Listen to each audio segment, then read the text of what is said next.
ಇದು ನೋಡಿ, ಇದಕ್ಕೆ ಕನ್ನಡದಲ್ಲಿ ಹೆಬ್ಬಲಸು, ತುಳುವಿನಲ್ಲಿ ಪೆಜೆಕಾಯಿ, ಇಂಗ್ಲೀಷ್ನಲ್ಲಿ ವೈಲ್ಡ್ ಜಾಕ್ ಫ್ರೂಟ್ ಅಂತ ಹೆಸರು.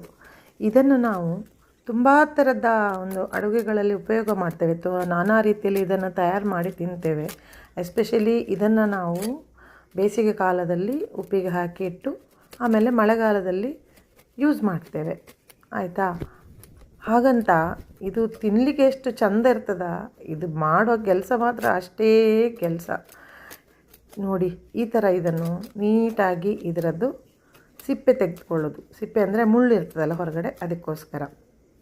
ಇದು ಬರೇ ಎಳತ್ತಿರುವಾಗ ತೆಗಿಬಾರ್ದು. ಇದು ಹಣ್ಣಾಗಲಿಕ್ಕೆ ತಯಾರಾಗುವ ಮೊದಲು ಸ್ವಲ್ಪ ಬೆಳೆದಿರುವಾಗ ಇದನ್ನು ತೆಗಿಬೇಕು. ಅಂದರೆ ಇದರ ಒಳಗೆ ಸೊಳೆಯೆಲ್ಲ ಬಂದುಬಿಟ್ಟು ಸ್ವಲ್ಪ ಬಣ್ಣ ಬಂದಿರಬೇಕು ಇದು, ಓಕೆನಾ. ಇದು ಹಣ್ಣು ಉಪ್ಪಿಗೆ ಹಾಕ್ಲಿಕ್ಕೆ ಆಗೋದಿಲ್ಲ. ಇದು ನಾನು 10 kg ತೊಗೊಂಡು ಬಂದಿದ್ದೆ. 10 kgಯಲ್ಲಿ ಒಂದು 5 ಹಣ್ಣಾಗಿ ಹೋಗಿತ್ತು ನಾನು ಉಪ್ಪಿಗೆ ಹಾಕುವ ಮೊದಲು. ಹಾಗಾಗಿ ಅದನ್ನು ನೀಟಾಗಿ ತಿಂದೆ. ಅದರ ವಿಡಿಯೋ ನೀವು ನೋಡಿರ್ಬೋದು, ಆಯಿತಾ. ಆಮೇಲೆ ಉಳಿದಿದ್ರಲ್ಲಿ ಎಲ್ಲವನ್ನು ಈ ಥರ ಮುಳ್ಳು ತೆಗೆದು ನೀಟಾಗಿ ಕ್ಲೀನ್ ಮಾಡಿಕೊಂಡೆ. ಇದರಲ್ಲಿ ಹಾಗೆ ಹಲಸಿನಣ್ಣೆಗೆ ಬಂದಾಗೆ ಅಂಟು ಬರ್ತದೆ ಇದರಲ್ಲಿ, ಆಯಿತಾ. ಕೈಗೆ ಫುಲ್ ಮೆತ್ತಿಕೊಳ್ತದೆ ಇದು. ನನಗೆ ವಿಡಿಯೋ ಮಾಡಲಿಕ್ಕಿತ್ತು, ಹಾಗಾಗಿ ನಾನು ಅಮ್ಮನ ಹತ್ರ ಮಾಡಿಸಿದೆ ಇದನ್ನು. ಓಕೆ, ನೋಡಿ, ಇದನ್ನು ಈ ಥರ ಭಾಗ ಮಾಡಿಕೊಂಡು ಇದರ ಅಂಟು ಹೋಗಲಿಕ್ಕೆ ನೀರಲ್ಲಿ ಹಾಕಿಕೊಳ್ಳೋದು, ಆಯಿತಾ.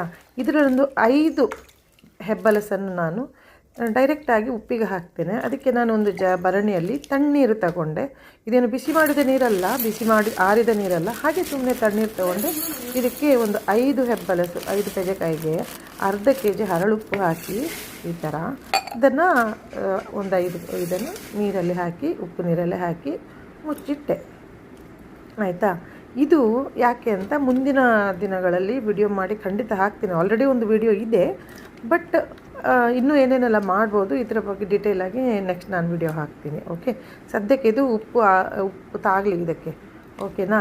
ಇದಕ್ಕೆ ಮಿನಿಮಮ್ ಒಂದು 15 ದಿವಸ ಆದರೂ ಬೇಕು ನೀಟಾಗಿ ಉಪ್ಪು ಎಳ್ಕೊಳ್ಳೋದಕ್ಕೆ, ಆಯಿತಾ. ಇದು ಏನು ಕೆಟ್ಟು ಹೋಗಲ್ಲ. ಇದನ್ನು ಹೊರಗಡೆ ಇಡ್ಬೋದು, ಫ್ರಿಜ್ಜಲ್ಲಿ ಇಡಬೇಕು ಅಂತಲೂ ಇಲ್ಲ, ಆಯಿತಾ. ಆಮೇಲೆ ಉಳಿದದನ್ನು ಏನು ಮಾಡಿದೆ ಅಂದರೆ, ಇದು ಸ್ವಲ್ಪ ನೀರು ಇಟ್ಕೊಂಡೆ ಗ್ಯಾಸಲ್ಲಿ, ಆಯಿತಾ.